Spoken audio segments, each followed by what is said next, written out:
Howdy, folks. It's Tuesday night. It's 9:30, and it's time to go behind the hedges. I'm your host, Mitch. This is my co-host, Matt, here, and we are going to talk about some old dog things and some new dog things tonight. So stick around. We're going to do that right after this.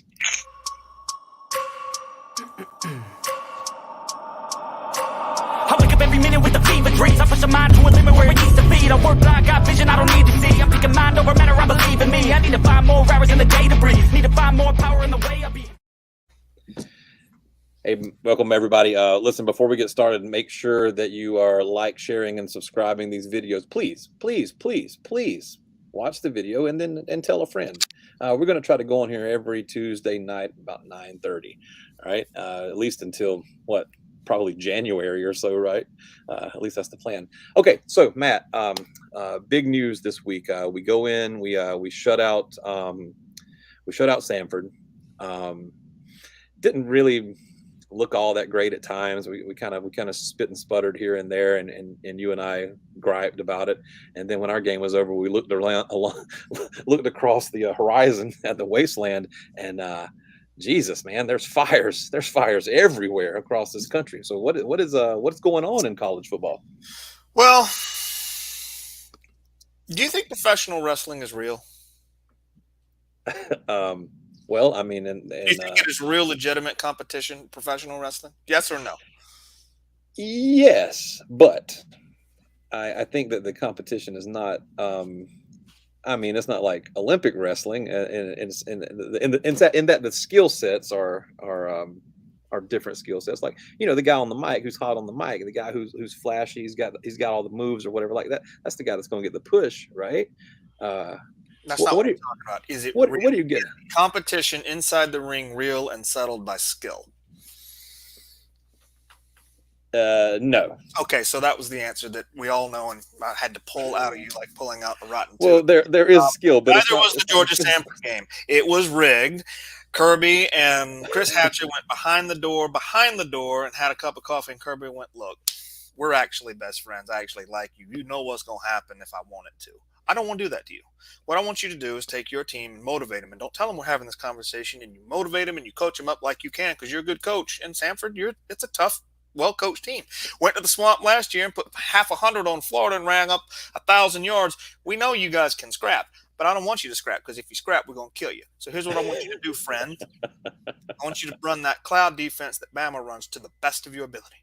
You mean just as good as you can. And we're going to come out here and we're just going to experiment on y'all. I'll buy dinner." And Chris Hatcher was like, "You got it, man. Let's do it. And in the fourth quarter, we're just going to go 12 minutes and not even stop the clock." Deal. Yeah. The game wasn't real. Glorified practice. That's why you saw us out there. It's like, what hat trick are we going to pull out next? Well, here's some West Coast like we did against Oregon. Well, here's some power game. Well, here's some RPO. Well, here's Stetson reverting back to Stetso Baggins for a couple of plays. It was just like a motley crew of play calls and just what can we get away with? Yeah, you're right. I mean, look, maybe that's true. Maybe it's not, but it's It'd be cool if it was. It's certainly plausible, though. I mean, you are right about something, though. Chris Hatcher, he was the head guy at Valdosta State when we knew people who went to that school. I was at those games. I remember seeing Kirby and Will at the bars. I remember going to those games when Valdosta, my alma mater, went on a national championship tear with the Hatch Attack. Mm-hmm. Chris Hatcher and the Hatch Attack. And here's Kirby Smart, former DB at Georgia, and Will Muschamp, his teammate from a few years before. And, man, they're these hot new coaches, and here's this new team and this new thing, because Valdosta State Blazers were just, I mean, you talk about a toilet bowl licking, bottom feeder team in the early 90s. Hal Mummy comes along with Mike Leach. They pass the baton to Chris Hatcher. Chris Hatcher brings in Kirby and Will Muschamp. Boom, boom, boom. Yeah. So it's cool. Like, it's a cool story. But, like, that game was just kind of bleh. Like, Kirby's not going to unleash the dogs on a guy he actually likes. And I think that filtered down to our guys. And he even talked about it in practice. It was kind of like when in The Godfather they took Tessio in the car to go kill him because he had betrayed the family. Nobody was enjoying themselves. Nobody wanted to be there. Let's just get this done. Let's be quiet and quick, and let's move on. And that's leave the gun, take the cannolis, right? Yeah.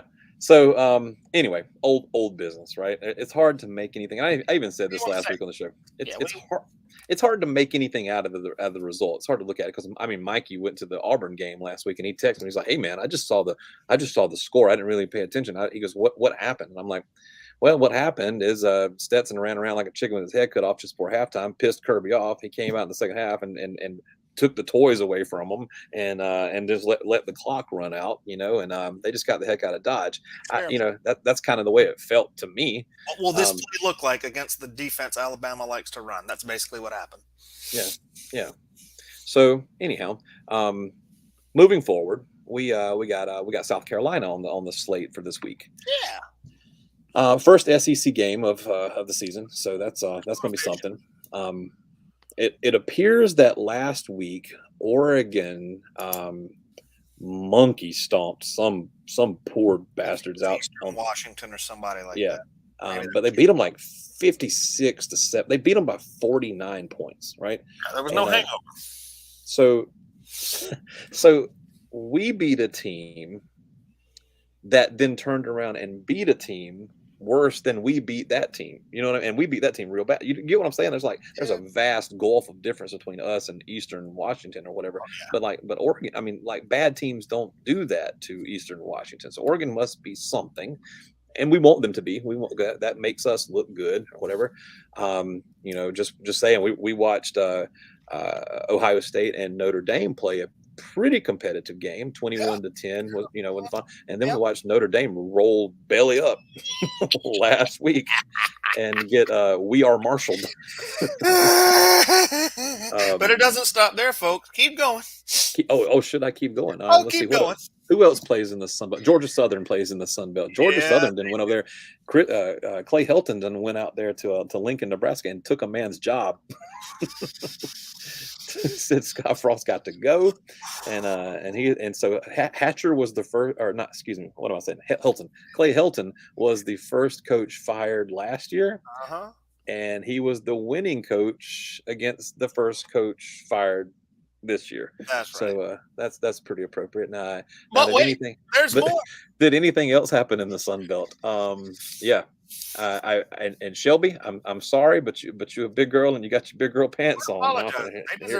Here's the truth. I've been telling you this year that if somebody told me that Texas A&M beat a team 14-0, I would say it's because Texas A&M scored 7 safeties. All right, Texas A&M's offense is dead on arrival, like Josh Pate said. It's expired milk. Dude. App State, another notch in that belt of no kidding. Herculean upsets at the other guy's house. Yeah. App State's like that guest that comes in and puts their dirty shoes on your couch. Yeah. They just own the place. What are you doing? Whatever I want. That was App State. Yeah, exactly. So the Sun Belt took some teams out behind the shed over the weekend, and like I said, Georgia went and did their business, and then looked up, and there was just the world was on fire, and we were like, well, at least us and Bama are still doing our thing, right, Bama? Bama had a big old black eye, was running away from a bull, dude, and couldn't talk because of the hiccups. I thought we were going through Jermaine Burton. We got a Heisman winner. Offsides, Will Anderson. 4 offsides in one game. Jeez. Alabama, you in trouble. So y'all got some glaring issues. We do too, but ours are cosmetic, man. We got warts. Alabama's got like a growth. Nobody knows what it is. And so all of this leads to us, flipping on the telly a couple days ago and seeing the new AP poll come out. Yeah. And I know you weren't happy to see it, but I'm not a number 1 ranking guy, but just because Georgia historically doesn't deal well with that, folks. Go back and look. We haven't been ranked number 1 very many times since the early '80s, and in the times that we have, it's never really been pretty. you remember correctly, we came into 2008 ranked number 1 and then just fell in the rankings the way Bama did this past weekend, just because we didn't beat cupcake teams convincingly enough. And then when Bama came to town, I think we were still ranked number 3. And with the blackout, it turned out that we were wearing black for our own funeral. Our own coach, Scott Cochran, coined the term. I was at that game, sir. Yeah, ain't trying. I'm good with 2 and 3. Just leave us at 2 and 3. But the AP feels differently. The but here's the problem. Us at number 2, so there's still some. Here's the problem with that, though. You said historically, we haven't done well. Historically, we haven't won national championships either. So who gives a shit about history? This is new dogs, right? These dogs right here are doing things that history says should not happen. But wait a minute, Mitch. Okay. Georgia's going to take a bunch of steps back because of all them dudes they lost to the draft, right? Mm-hmm. You know, Georgia's not going to be as good top to bottom as they were because of everything they lost to the league, right? Mm-hmm. And this defense, I mean, we're outscoring people something like 82-3 or some such. Okay. We're number 1 in scoring defense this year by a country mile. But it doesn't feel as smothering and destructive and invincible as that defense did last year. Yeah. So what is going on? You're right. It doesn't. There's a feeling to it, right? Last year's defense, to me, seemed violent. There was a violence to it. All right. Like a sobering violence. You know, when you drive up and you see a car accident and you're like, oh God, that's horrible. And there's mangled bodies, right? It was last year's defense was a Balrog, right? A visceral, fiery, big horns, you know what I mean? Like just nasty creature. Okay. And but there was an object to be afraid of. You know, if you were the opponent, you said, there's the monster. You know what I mean? And then you get to choose what to do with it. You're going to fight or flight or whatever, right? And if you fight, you perish. If you flight, you're not fast enough. You know, you perish. And it just this raving monster rolls through the season and just crushes everybody. This year, not so much. Everybody's Georgia doesn't have that anymore. Georgia doesn't have that anymore. You know what? Remember the Bible story about the firstborn?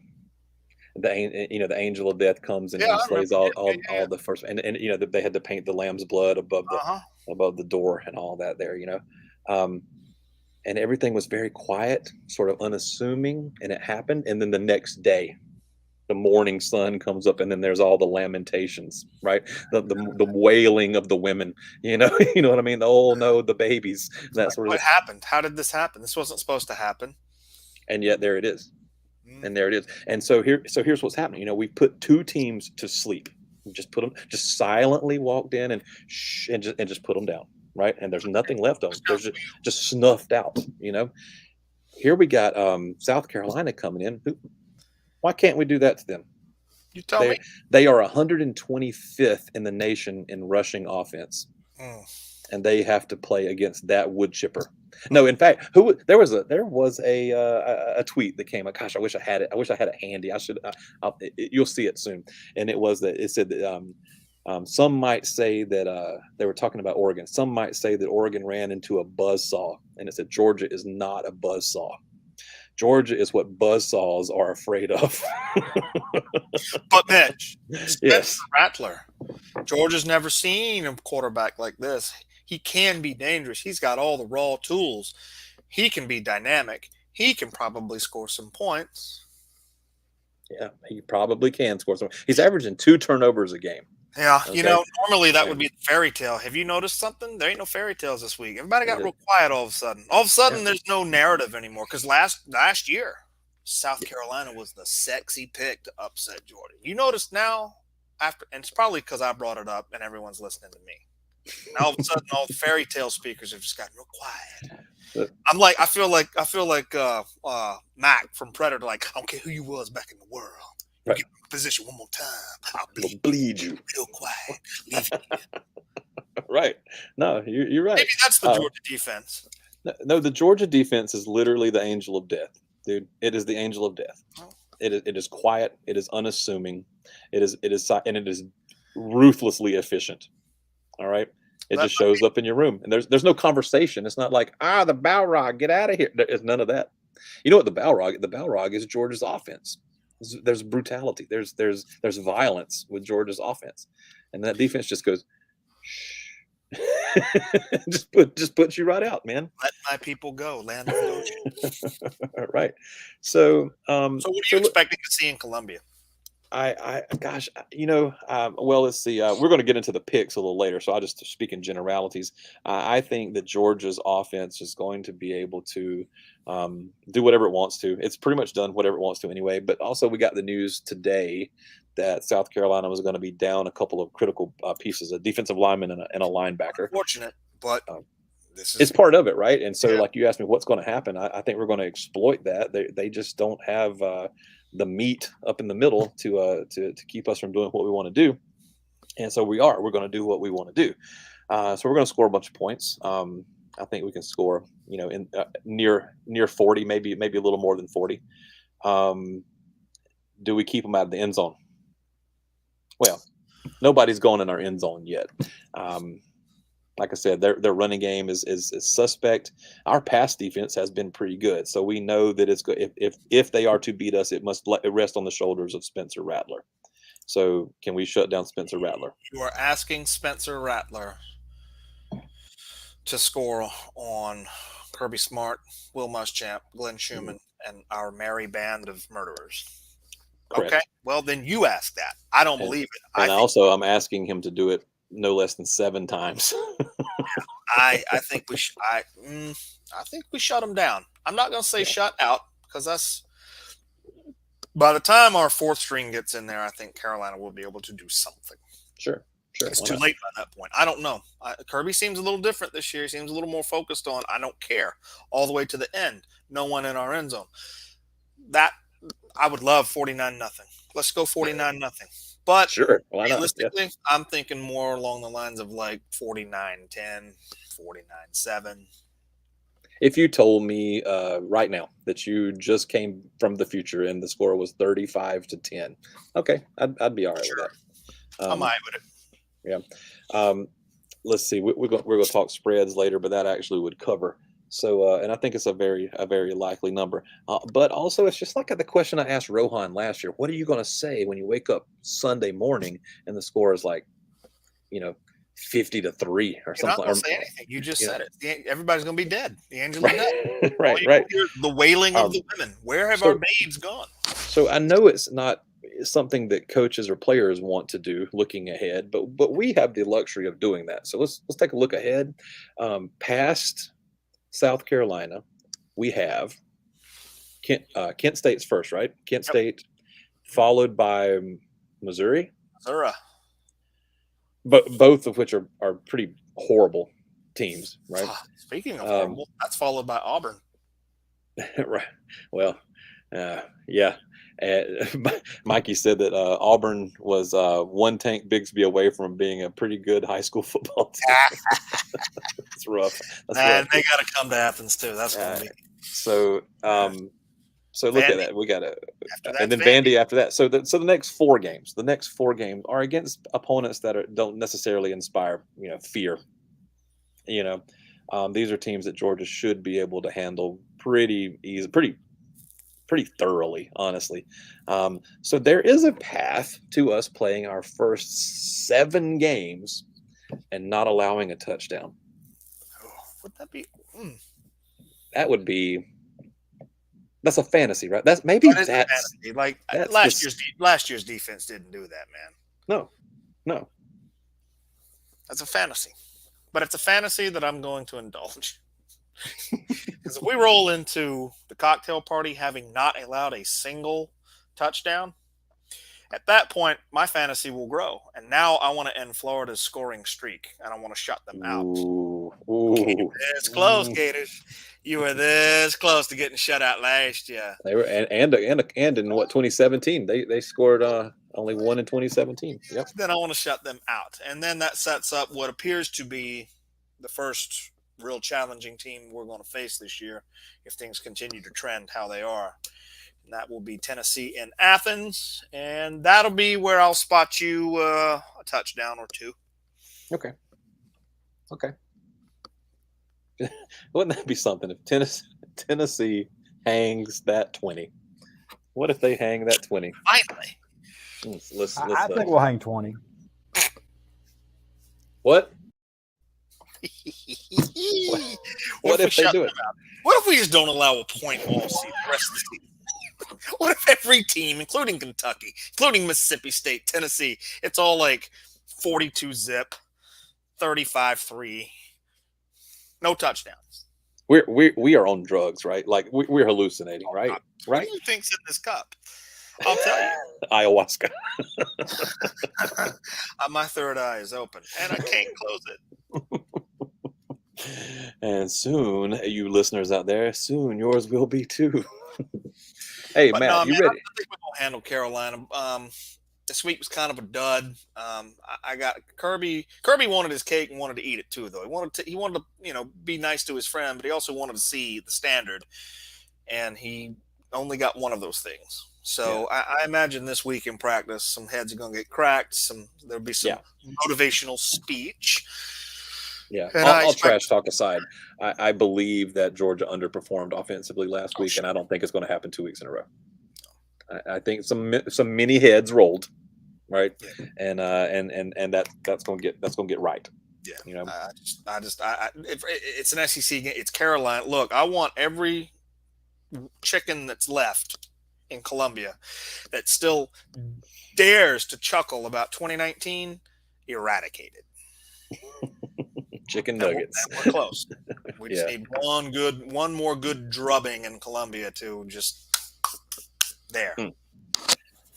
You ready to make some picks? Yeah, we might as well. Yeah, let's do that.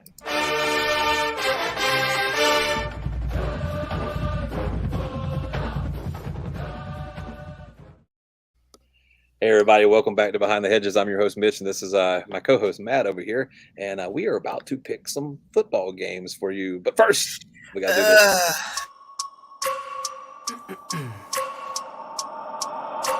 I wake up every minute with the fever dreams. I push my mind to a limit where it needs to feed. I work blind, got vision I don't need to see. I'm picking mind over matter, I believe in me. I need to find more hours in the day to breathe. Need to find more power in the way I be. What's up, buddy? You got a little tummy ache? Yeah, this week sucks. These games are terrible. There's some terrible stuff here, but if we get through them pretty quickly, then we can at least talk about the petty factoid of the week. Yay! But first, these picks. But we got to do something. So these are the best we can come up with. Should we say Georgia, South Carolina is a noon game? Should we do that one first, or should we save it for the end? Do it. Just do it. Just get. This is like taking Abe Pagoda out in the car. We're going to assassinate him because he betrayed. Nobody's having fun here. Let's just get this done. For old time's sake, is there any? No, get in the car. Not this time. All right, so here we go. Georgia visits Williams-Brice Trailer Park. This line was different earlier. Yesterday, I think it was. Georgia was favored by 24.5, but they're giving away 24 points right now on the road. Man, that's a lot of points to give away in somebody else's stadium, right? Balrog?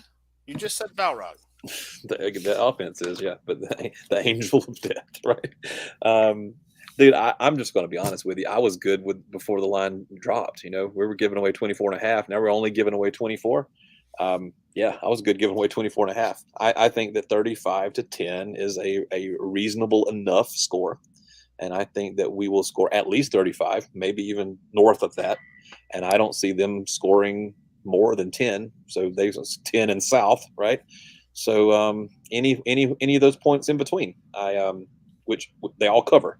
So I'm going to take the Dogs here easily. Is Josh Vann still on the team? Yes. Okay. It don't matter. I'm still going to take the Dogs and every one of them points. He showed out against us last year. He did. Yes, he did. I remember his name. He's a bad dude. He hasn't done much this year. I'm going to look him up, though. I'm going to look him up. Okay. I'll take the Dogs. Let's see if I can find him here. All conferences. Let's go to SEC. While I'm looking for him, you want to tell me a story? Statistics. Here we go. Oh, wow. That's crazy. I expected him to be their leading receiver. He is not. Josh Van has 1 catch for 9 yards on the season. Ooh, okay. That is something has happened. That's insane. I don't even know how to wrap my head around that. Josh Van played his butt off last year, and here he is. Anywho, I got the dogs, Matt. What about you? I've already told you I'll take the dog. I'm taking the dogs, and I'll give you every one of them points. Every one of them? All right, I ain't going to waste no more time on this now. Here we go. Here we go. So a guy that cuts fruit for me at my place of employment played tight end for Penn State University in the late 1960s. And you can tell. He's an older fella, but he's stout. Yeah. And, we had a conversation about this game today, and he thinks they have a real chance to beat Auburn by at least 3. So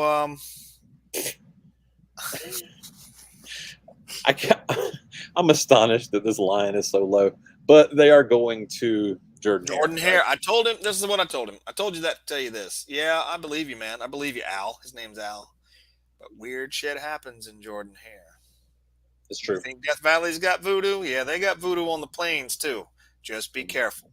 I do think Penn State wins this game, though. I will go with the Nittany Lions. 3 points is a pick 'em, really. I think that Auburn probably has 7 points on the board when Penn State steps off the bus, right? But the question is like, can they score any more? I don't know. Penn State's not even all that good, but I think they're probably. I want to say that Penn State will win this game, and I would be willing to lay as much as 17 points. Woo, okay. So you're taking the Nittany Lions? Yeah, of course. Nittany Lions. You're taking the Nittany Lions, folks. I mean, I would take them, like I said, minus 17. I would take them minus 17. I'm not going to. But we've betrayed the South, but it's Auburn, so I don't give a shit. Sorry. Oh, here's a good one. Mississippi State and Louisiana State. The Mad Assassin Pirate versus whatever that is in Baton Rouge right now. This is the toughest one because I don't know. How long do you think Brian Kelly's mouth is going to be able to run before somebody smacks him in it? And I'm talking about reporters. Did you see? Down there in Baton Rouge? Not long. Yeah. No, I agree. I think he's going to realize day one. Mm-hmm.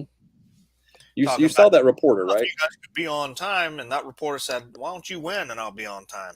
Ooh. It was like, I don't know if you've seen the meme of like all the black guys dancing at somebody getting cut down, and the guy's like, that one. Mm-hmm. That's what that was. Yeah. So I know that Brian Kelly wants to flex and be all Mr. Billy Badass and all that, but you got to earn that. They will also take you out into the swamp and lose you. Right. Well, I ain't seen Brian. A cinder block and some rope, and the rest of you belongs to the Gators. He needs to watch his mouth. Take him and his family. It would help if he didn't lose to Florida State, but he did. So I don't know, man.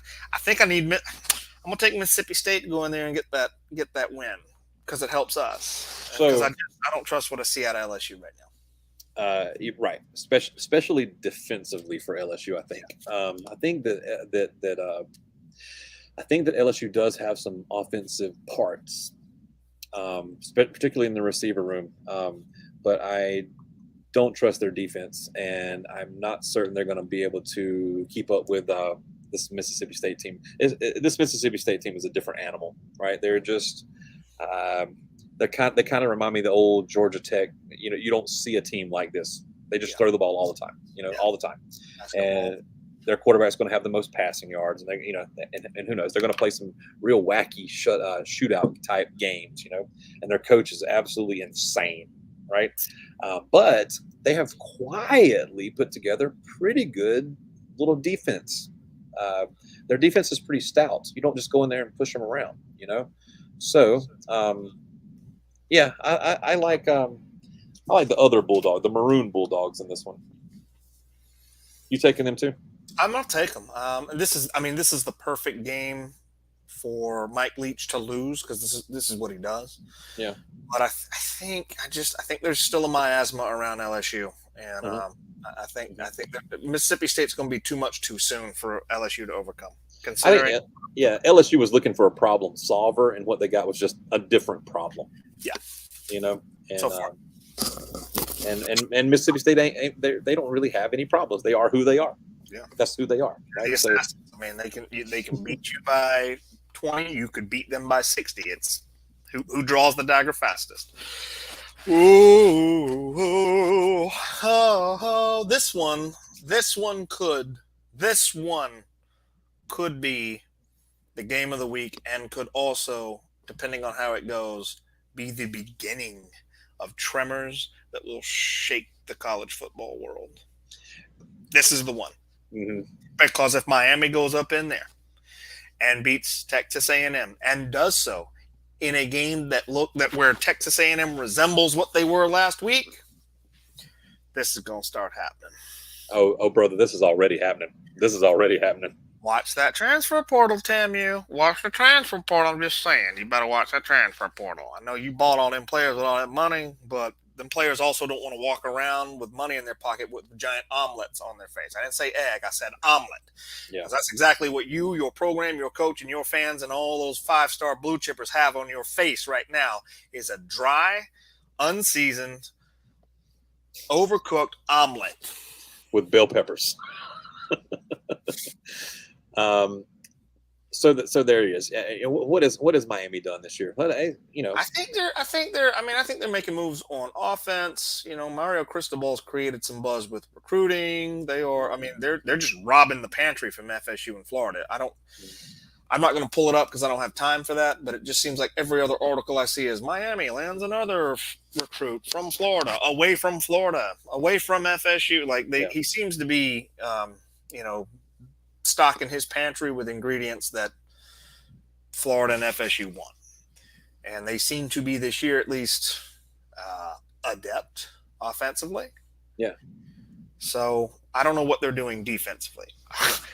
Right now, against TAMU, it doesn't really matter because TAMU's offense is Pop Warner. Right. Last week, did they not have a kickoff return for a touchdown, and then a long run from Devin A-Chain? Didn't he have a long run for a touchdown, like 60 plus something yards for a touchdown? And then it turns out that they didn't have 100 yards rushing in the game. They didn't have 100 yards passing in the game. They only ran 38 plays. They only had the ball for like 18 minutes. It was just which stat tells the story? You can just go down the stat sheet. It's like everything's miserable. Any one of those stats you could look at and said, "Yep, that team lost." So App State won by 3, but really there was no. TAMU wasn't close. A&M wasn't close. Yeah. One moment, please. Sure. I just want to let y'all know.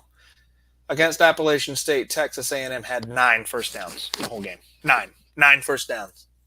Yeah. They had 186 total yards, 97 in the air, 89 on the ground, 60 yards in penalties. Jesus. Appalachian State had the ball for 41 minutes. Wow. That's a long time.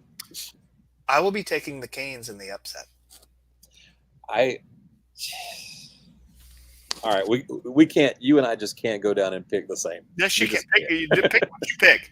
Don't try to make a gimmick out of this. If you think Miami's going to beat TAMU, you need to tell the world how you feel.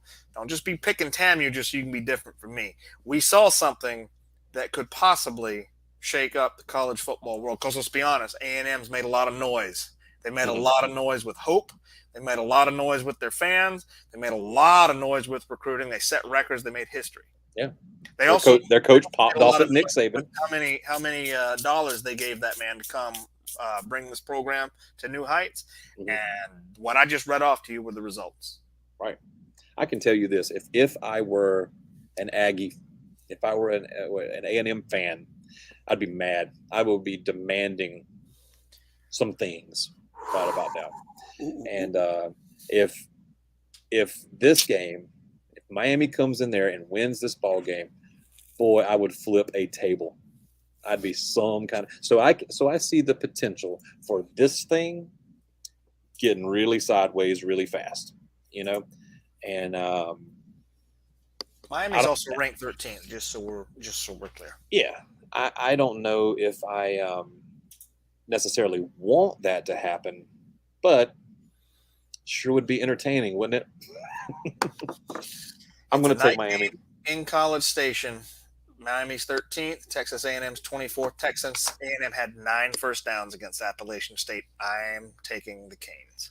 Yeah, and you get 5.5 points to play with. So there you go. It's like Chris. So far, we're so good, Matt. I'm not taking TAMU to win, but Miami with the points. No. I'm taking Miami to win the game. Right. That would be called straight up. And start a chain reaction. We might see the first live public execution on American national television. Oh, snap. All right. So because the slate is so weak this week. I had to pick this one because I want Oregon to do well to make us look good, damn it. I mean, yeah, why not? I want to see look at the rest of the games. There's no games out there. There's no games this week. Weekend's terrible. I'm glad I'm working. Yeah, no kidding.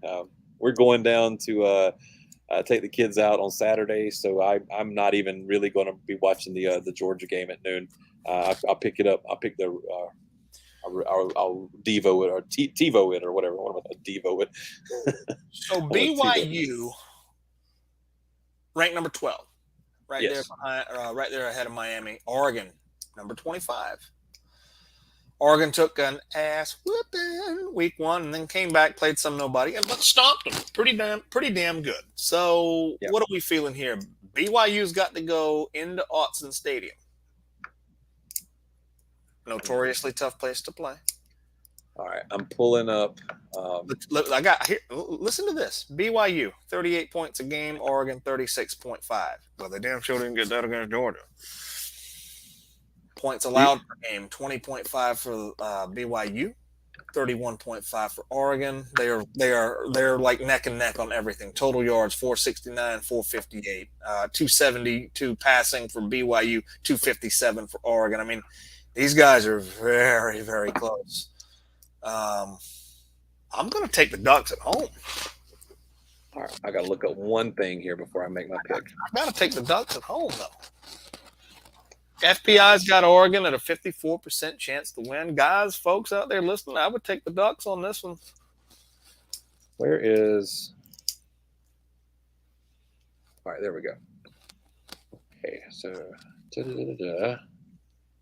3. What did you say? Or Oregon? Well, which one do you want to know? Because I've got the comparison of team stats. This is close. Most of our listeners probably don't care West Coast team. So if I can enlighten you in any way to make a decision on your pick. I see it now. Yeah. Oregon's 55% to win this one. And the spread is, I got to give away 3.5 points. All right. So I see. I'm going to take the Ducks. Screw it. I want to see the Ducks. So my heart's picking. I'm picking the Ducks with my heart. Go fighting Dan Lanning's. Go get you some. It may come to pass that they're, as good as people said they were. They're just nowhere near us. And that's sadly for you guys out there who don't wear the red and black. That's going to be the case for most of you this year. All right, folks. That's just about. Oh wait, it's not. It's not all we have tonight. Quickly becoming one of my favorite segments, and I'm sure yours too. Matt, what do you have for us this week? Here's your petty factoid of the week. Mitch, if I get the numbers wrong, correct me. You're good, but you folks are going to be able to follow where I'm going. Vanderbilt is 0-11. Mm-hmm. Vanderbilt is 0-11 in their last 11 SEC games. They have not won an SEC game in 11 attempts. Does anyone out there know which SEC team has the second worst record? I'll tell you. The Florida Gators at 2-9. 2-9. Yeah, right. The Gators are 2-9 in their last 11 games. That's not the petty factoid, though. That's pretty petty, but you thought that was the punchline, but it ain't. Florida's 2 wins. One of them, obviously, is Vanderbilt, because Vanderbilt ain't gotten there. The other of Florida's 2 SEC wins in their last 11 attempts are the boys from Tennessee, the Volunteers.